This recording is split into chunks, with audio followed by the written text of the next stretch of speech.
Before we dive in, viewer discretion is advised. This content is for entertainment purposes. What happens when one of Hollywood's most respected actors sits down with a daytime television host who thinks she knows everything about his career, his choices, and his beliefs? What happens when that host pushes too far, says the wrong thing, and finds herself face to face with a man who refuses to back down? Today we're breaking down the most explosive confrontation ever captured on live television. A moment so intense that producers had no choice but to physically remove the host from her own show. Make sure you subscribe and drop a comment below, because this story will leave you speechless. The morning of February 15th started like any other day at the View Studios in New York City. Joy Behar arrived early, coffee in hand, scrolling through her notes for the day's biggest interview. Denzel Washington was scheduled to appear on the show to promote his latest directorial project, a film that had already sparked conversations across the country for its unflinching portrayal of systemic issues in America. Joy had done her research, or so she thought, and she was ready to make this interview memorable. "Good morning, everyone, and welcome back to The View," Joy announced to the live studio audience. Her trademark smile plastered across her face. "We have a very special guest joining us today. He's a two-time Academy Award winner, a director, a producer, and someone who has never been afraid to speak his mind about the issues that matter most in our society. Please welcome the legendary Denzel Washington." The audience erupted in applause as Denzel walked onto the set, his presence commanding immediate respect. He was dressed in a sharp navy blue suit, his posture confident yet humble as he waved to the crowd. He took his seat across from Joy, and the energy in the room shifted palpably. This wasn't just any guest. This was Denzel Washington, and everyone knew they were about to witness something special. "Denzel, thank you so much for being here," Joy began, her tone warm but carrying an undertone that suggested she had an agenda. "I have to say, your new film has certainly gotten people talking. Some are calling it your most important work yet, while others have some concerns about the message you're trying to send." Denzel leaned back in his chair, a slight smile playing at the corners of his mouth. "Well, Joy, I appreciate you having me on the show. As for the film, I think it speaks for itself. We're telling a story that needs to be told, about real people facing real challenges in this country. If that makes some people uncomfortable, then maybe they need to ask themselves why. But don't you think?" Joy interrupted, her voice taking on a more confrontational tone. "That as someone with your platform, your influence, you have a responsibility to be more, let's say, careful about the messages you're putting out there? I mean, this film of yours, it's pretty critical of law enforcement, pretty critical of our justice system. Don't you worry about the impact that might have?" The smile faded from Denzel's face, and he sat forward slightly, his eyes meeting Joy's directly. "Careful? Joy, I've been in this industry for over 4 decades. I've played cops, I've played criminals, I've played heroes and villains, but this film isn't about being careful, it's about being truthful. If the truth makes people uncomfortable, that's not my problem, that's theirs." Joy shifted in her seat, clearly not expecting such a direct response. She had interviewed countless celebrities over the years, most of whom were content to give safe, rehearsed answers to avoid controversy. Denzel Washington was clearly not going to be one of those guests. "Truthful," she repeated, her voice dripping with skepticism.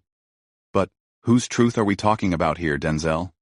Because from where I'm sitting, it looks like you're pushing a pretty specific narrative, one that paints our police officers, our justice system, in a very negative light. And I have to wonder, is that really fair?" The temperature in the room seemed to drop several degrees. Denzel's expression hardened, and when he spoke, his voice was measured but firm. "Fair? Joy, let me ask you something. When a young black man gets pulled over for driving in the wrong neighborhood, is that fair?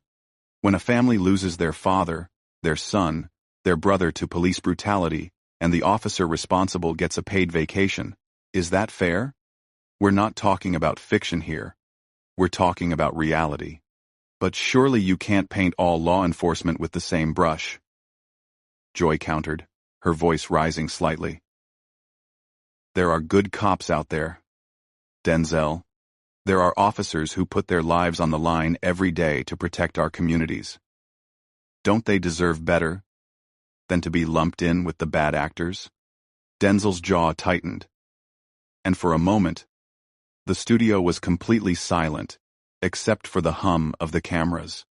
Of course there are good officers, Joy. But that's not what this conversation is about, is it? This is about you trying to put me in a box. Trying to make me the angry black man who's anti-police. Well, I'm not going to play that game. I'm not trying to put you in any box, Joy protested. But her tone suggested otherwise. I'm simply asking legitimate questions about the responsibility that comes with your platform. You have millions of fans who look up to you, who trust your judgment. When you make a film that portrays law enforcement in such a negative light, don't you think you owe it to them? And to the officers themselves? To present a more balanced perspective? Denzel leaned forward, his eyes never leaving Joy's face. Let me tell you something about responsibility, Joy. My responsibility is to tell stories that matter. To shine a light on issues that too many people want to keep in the dark.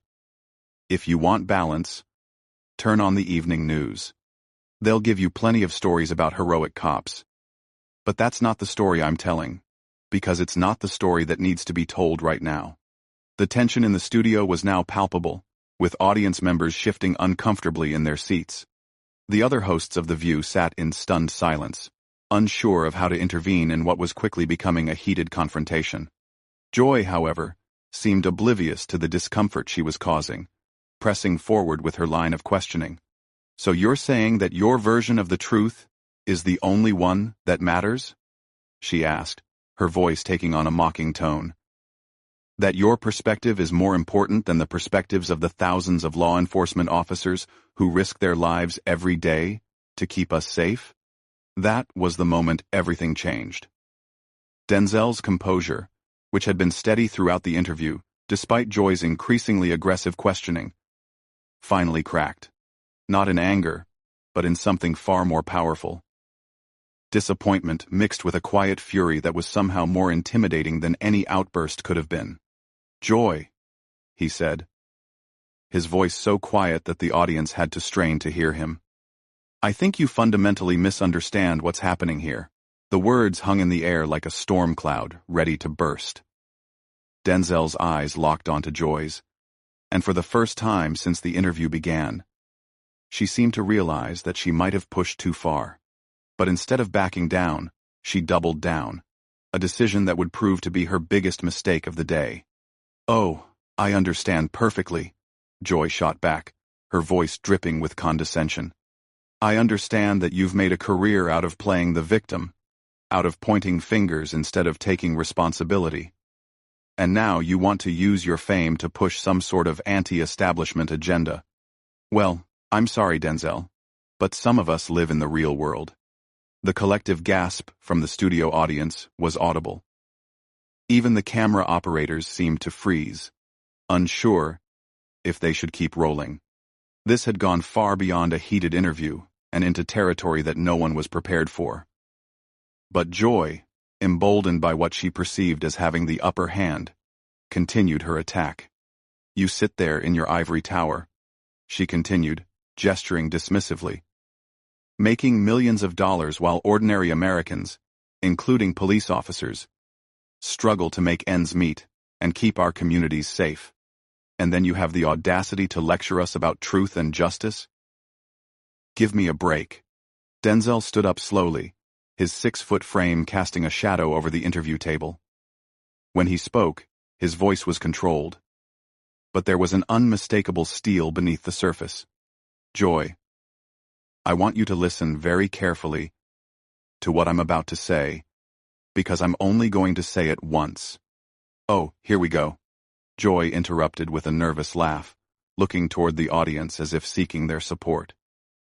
The great Denzel Washington is about to lecture us poor, ignorant folks about how the world really works.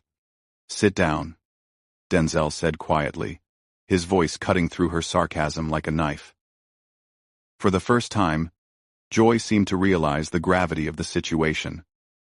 The smug smile faded from her face as she saw the look in Denzel's eyes. This wasn't anger. This was something much more dangerous. It was disappointment, mixed with a quiet authority that commanded respect. "You want to talk about the real world?" Denzel continued, his voice still quiet, but carrying to every corner of the studio. "Let me tell you about the real world, Joy. The real world is where I grew up, in Mount Vernon, New York, where my father worked 2 jobs to keep food on the table. The real world is where my mother cleaned houses for families that wouldn't even let her eat at their dinner table." "Denzel, I didn't mean—" Joy started, but he held up a hand, silencing her. "No, you had your chance to talk. Now it's my turn." His voice was steady, measured, but there was an undercurrent of power that made everyone in the studio hold their breath. "The real world is where young men who look like me get followed around stores, get pulled over for driving nice cars, get assumed to be criminals before they even open their mouths. That's the real world I'm talking about in my film." Joy shifted uncomfortably in her seat, clearly regretting her choice of words. "I understand that. But surely you can see that there are 2 sides to every story." "2 sides?" Denzel's voice rose slightly, the first crack in his composed facade. "Joy. When a man is lying on the ground with a knee on his neck, gasping for breath, begging for his life, what's the other side of that story? When a 12-year-old boy is shot within seconds of police arriving on the scene, what's the other side? When a woman is killed in her own bed by officers who broke into the wrong apartment, what's the other side?" The studio had gone completely silent. Even the production crew had stopped moving, transfixed by the raw emotion in Denzel's voice. Joy, for her part, seemed to be shrinking into her chair, finally understanding that she had awakened something she couldn't control. I wasn't trying to minimize those tragedies," she stammered, her usual confidence completely evaporated. "But you have to admit that you're using your platform to promote a very one-sided view of law enforcement." Denzel laughed, but there was no humor in it. "One-sided? Joy, do you know what one-sided looks like? One-sided is when officers who commit crimes get desk duty while the families of their victims get death threats. One-sided is when peaceful protesters get tear gas while armed militants get escorted safely away. One-sided is when people like you sit in your comfortable studios and tell people like me to be more balanced while our communities are under siege. That's not fair," Joy protested, her voice taking on a whining quality that only served to highlight how out of her depth she was. "I've always been supportive of civil rights, of equality. I'm one of the good guys here." "The good guys?" Denzel repeated, his voice now carrying a note of incredulity. "Joy, you've spent the last 15 minutes trying to convince me that the stories I'm telling, the experiences of my community, are somehow biased or unfair. You've dismissed the pain and suffering of countless families as being one-sided. And you think that makes you one of the good guys?" Joy looked around the studio desperately, seeking support from her co-hosts, from the audience, from anyone.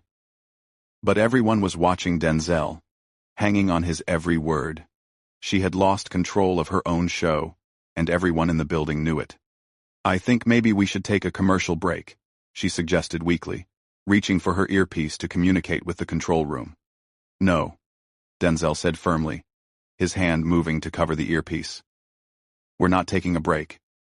You started this conversation, Joy, and we're going to finish it. You wanted to talk about responsibility? Let's talk about your responsibility." The color drained from Joy's face as she realized there was no escape route. She had backed herself into a corner, and Denzel Washington was not the kind of man to let someone off the hook when they had crossed a line. "You have a platform too, Joy," Denzel continued, his voice gaining momentum. "Millions of people watch this show every day. They trust you to ask fair questions, to treat your guests with respect, to engage in meaningful dialogue. But instead, you use your platform to ambush people, to try to score cheap political points, to embarrass guests who don't fit into your narrow worldview. I was just doing my job, Joy protested, but her voice lacked conviction. I was asking the tough questions that viewers want answered. Your job? Denzel's voice rose again, and this time there was no mistaking the anger beneath the surface. Your job is to be a journalist, Joy, not a prosecutor. Your job is to inform your audience, not to humiliate your guests. Your job is to seek truth, not to push your own agenda. Joy's face had gone completely red, whether from embarrassment or anger, it was impossible to tell. How dare you lecture me about journalism? She snapped, her defensive instincts finally kicking in. I've been doing this longer than you've been making movies. I don't need some Hollywood actor telling me how to do my job. That was the final straw. Denzel's composure, which had been hanging by a thread, finally snapped completely. The transformation was instantaneous and terrifying. The controlled, dignified man who had been trying to have a rational conversation was gone, replaced by someone whose eyes blazed with righteous fury. When Denzel spoke, his voice carried the weight of every injustice he had ever witnessed, every slight he had ever endured, every story he had been told by people who looked like him and had suffered in silence. Some Hollywood actor? He repeated, his voice low and dangerous. Joy, let me tell you something about this Hollywood actor. This Hollywood actor grew up in a world where he had to be twice as good to get half as much. This Hollywood actor has spent 40 years building a career, while people like you questioned whether he deserved every role he got. This Hollywood actor has used his success to lift up others, to tell stories that matter, to shine light in dark places. Joy tried to interrupt, but Denzel held up his hand again, and this time, the gesture carried such authority that she immediately fell silent. But you know what really gets me, Joy? It's not that you disagree with me. It's not even that you're trying to put words in my mouth or twist my message. What gets me is the disrespect. The casual, thoughtless disrespect that you think you can get away with because you're sitting behind that desk and I'm just a guest on your show. The studio was so quiet that you could hear a pin drop. Even the camera operators had stopped adjusting their equipment, afraid that any movement would break the spell that Denzel had cast over the room. Joy sat frozen in her chair, her mouth slightly open, clearly understanding for the first time that she had gone too far. You think because you've been on television for a few years that gives you the right to talk down to me? Denzel continued, his voice rising with each word. You think because you have a microphone and a camera that you can dismiss my experiences, my community, my truth, as being one-sided or biased. Denzel, please. I think there's been a misunderstanding, Joy stammered, her voice shaking. I never meant to disrespect you. I have nothing but admiration for your work, for your career. A misunderstanding? Denzel laughed. But it was a sound devoid of any warmth. Joy. The only misunderstanding here is your belief that you could sit across from me and question my integrity, my motivations, my right to tell the stories I want to tell, and somehow think that was acceptable behavior. Joy looked desperately toward the control booth, clearly hoping that someone would cut to commercial or end the interview. But the producers were as transfixed as everyone else, watching one of the most powerful moments in television history unfold before their eyes. You want to know about responsibility? Denzel asked, leaning forward until he was mere inches from Joy's face. Here's your responsibility. Aperch, Marketras. Your responsibility is to recognize that when you invite someone onto your show, you're entering into their space, their time, their story. Your responsibility is to come prepared, to ask intelligent questions, to engage in meaningful dialogue. Your responsibility is to treat your guests with the same respect you would want to be treated with. I do treat my guests with respect, Joy protested weakly, but even she didn't sound convinced by her own words. Do you? Denzel asked, his voice dripping with skepticism. Is that what you call what happened here today? Because from where I'm sitting, it looks like you invited me on your show so you could ambush me? So you could try to make me look like some sort of radical extremist for having the audacity to make a film about real issues affecting real people. Joy's face was now bright red, and she was clearly struggling to maintain any semblance of composure. I wasn't trying to. I just think that when someone has a platform like yours— Stop, Denzel said firmly, cutting her off mid-sentence. Just stop. Every word that comes out of your mouth is making this worse. You're not apologizing. You're not acknowledging what you did wrong. You're just making excuses and trying to justify your behavior. The tension in the room was becoming unbearable. Several audience members had their hands over their mouths in shock, while others were leaning forward in their seats, afraid to miss a single word. The other hosts of The View sat in stunned silence, completely unable to regain control of their own show. You know what the real tragedy is here, Joy? Denzel asked, his voice becoming quiet again, which somehow made his words even more powerful. The real tragedy is that you had an opportunity today. You had an opportunity to have a real conversation about real issues. You had an opportunity to ask thoughtful questions about art, about storytelling, about the responsibility we all have to each other. But instead, you chose to turn this into some sort of gotcha moment. I was just trying to give viewers a balanced perspective, Joy said desperately, but her voice had taken on a whining quality that only served to highlight how thoroughly she had been outmaneuvered. Balanced? Denzel's voice rose again, and this time there was no mistaking the anger. Joy, there is nothing balanced about dismissing the experiences of an entire community. There is nothing balanced about telling someone that their truth is biased. There is nothing balanced about using your platform to silence voices that make you uncomfortable. At that moment, something unprecedented happened. The audience, which had been silent throughout the entire confrontation, began to applaud. It started with just a few people. But within seconds, the entire studio was on their feet, giving Denzel a standing ovation. Joy looked around in horror as she realized that her own audience was applauding the man who had just thoroughly dismantled her on live television. Cut to commercial, she hissed into her earpiece. But the applause was so loud that the control room couldn't hear her. Cut to commercial now. But Denzel wasn't finished.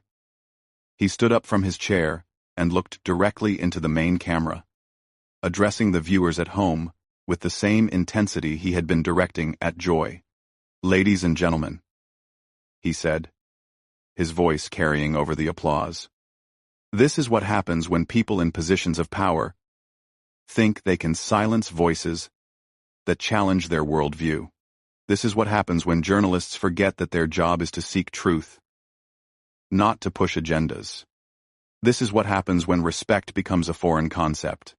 Joy frantically gestured to the producers, and finally, mercifully for her, 2 stage managers appeared from behind the cameras. They approached her chair hesitantly, clearly uncomfortable with what they had been asked to do. Miss Behar, one of them said quietly, we need you to come with us. What? Joy's voice was shrill with panic. This is my show. You can't remove me from my own show. Ma'am, we have our orders. The other stage manager said, gently but firmly taking her by the arm. We need to get you off the set. The audience watched in stunned silence as Joy Behar, the host of The View, was physically escorted off her own set while the cameras continued to roll. Her protests could be heard echoing from backstage as she was led away, but they only served to highlight how completely she had lost control of the situation. Denzel remained standing at the interview table, his composure completely restored. He straightened his tie, looked directly into the camera one final time, and spoke with the quiet dignity that had made him one of the most respected figures in entertainment. The truth doesn't need to be balanced, he said simply. The truth just needs to be told. The cameras finally cut away, but not before capturing one final shot of the empty chair where Joy Behar had been sitting just moments before. The most explosive confrontation in daytime television history was over.